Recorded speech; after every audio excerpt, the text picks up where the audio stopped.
In this session, we're going to see about HICC, which is the Hospital Infection Control Committee. Just by teaching you all the bundles, we cannot say that everything is going to be in place.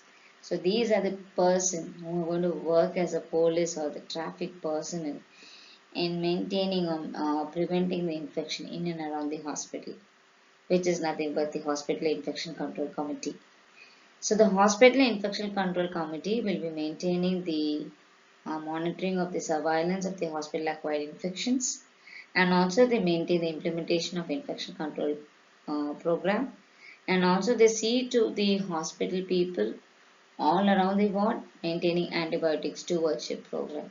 So this antibiotic stewardship program will be seen in the later classes, but I would like to give a small gist on it. That is, in many of the hospitals on those days, what they were practicing is that blindly starting the antibiotics without going in for the culture and sensitivity, and without choosing which would be the first line of drug.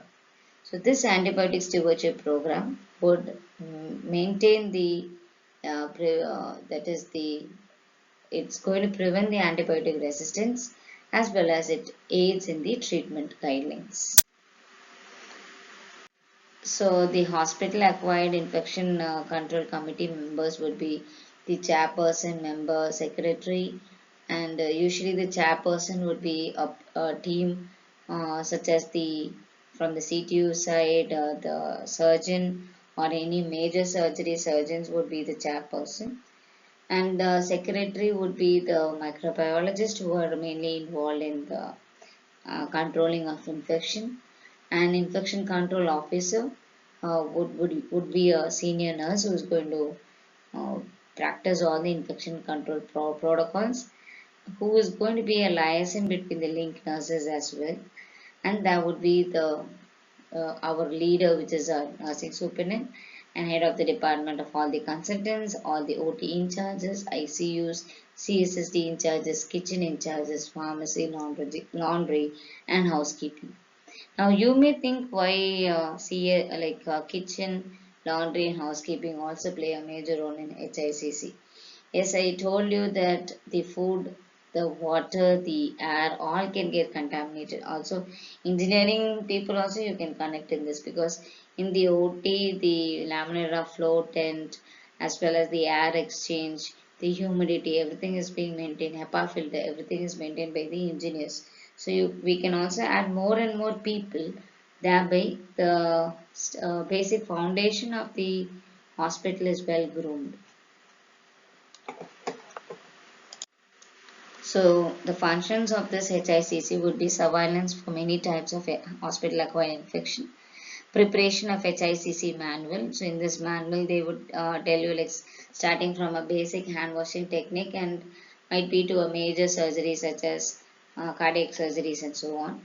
Supervises infection control program in hospitals, and all these HAI would be done audits, establish a written statement of procedure. The standard operating procedures would be written for each procedure in nursing level as well as the departmental level. Antimicrobial stewardship program as well. So provision of safe air, water and supply in the OT and also to the ward.